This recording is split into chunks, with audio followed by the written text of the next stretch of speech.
दिया Donald Trump ने क्या कहा है। डोनाल्ड ट्रंप का कहना ये है, उसने अपनी ट्वीट पे एक जो उनका ट्वीट सोशल मीडिया है उस पर एक पोस्ट डाली, और पोस्ट किसकी थी, वो पुतिन की थी और जिनपिंग की थी। वो पुतिन की थी, शी जिनपिंग की थी और मोदी जी की थी। और ये कहा कि हमने भारत को और पुतिन को दोस्ती खो दी है। मतलब सीधा है कि उसके डोनाल्ड ट्रंप के जो सलाहकार हैं उन्होंने डोनाल्ड ट्रंप को समझा दिया है कि सरकार आपको अब अमेरिका आपके ये गलत कारनामों के कारण अमेरिका ने आप बड़ी जो 5 परमाणु संपन्न देश हैं उनके खिलाफ खड़ा कर दिया है। भारत एक अच्छा मित्र था, आपके कहने के कारण भारत से मित्रता आज टूट गई है, टूटने की कगार पे है। जबकि भारत की तरफ से बहुत सटा हुआ जवाब दिया गया। जो भारत का विदेश मंत्रालय है, मिनिस्ट्री और एक्सटर्नल अफेयर्स जो देखता है, उसने कहा है कि हम इसका जो आकलन करने के बाद हमारी बातचीत जारी है, मतलब ऐसा कहा गया है। उनने कहा है कि रूस, शी जिनपिंग मतलब चाइना, मोदी जी मतलब भारत, और जो तुम्हारा अभी नॉर्थ कोरिया की किम जोंग उन वो भी, और जो ब्राज़ील है, ये बड़े बड़े जो बड़ी अर्थव्यवस्थाएं हैं उन सब के अगेंस्ट में आकर खड़ा हो गया है अमेरिका।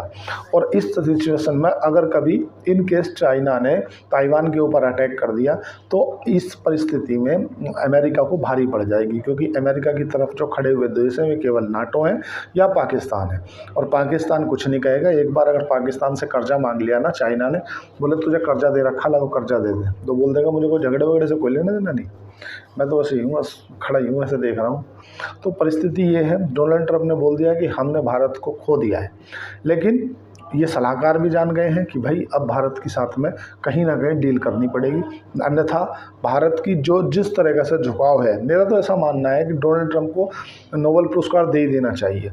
भारत पाकिस्तान का युद्ध विराम कराया, उससे ज़्यादा अच्छा है उसने जो हमारी 70 साल से भारत और चीन के जो मतभेद चल रहे थे उन दोनों को करीब लाया है, और उन दोनों को करीब लाया और मित्रता वाले संबंध कायम किए हैं। तो नोबेल पुरस्कार तो उसका बनता है। नोबेल पुरस्कार की लड़ाई है, अगर आज भारत नॉमिनेशन कर दे कि भाई इसको नोबेल पुरस्कार मिल जाना चाहिए, तो वो तो खुद ही आकर बोल देगा, बोले झगड़ा वगड़े में कुछ नहीं है, मैं 25% का एडिशनल टैरिफ वापस ले रहा हूँ और कहीं कुछ नहीं है, सब नॉर्मल है।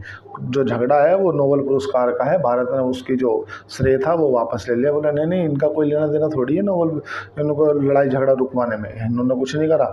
हमारे पास पाकिस्तान का फ़ोन आया, हमने उस ऐसा एक्सेप्ट कर लिया, क्योंकि जनरली होता यही है कि जो बड़े देश हैं उन्हें एक्सेप्ट करना पड़ता है।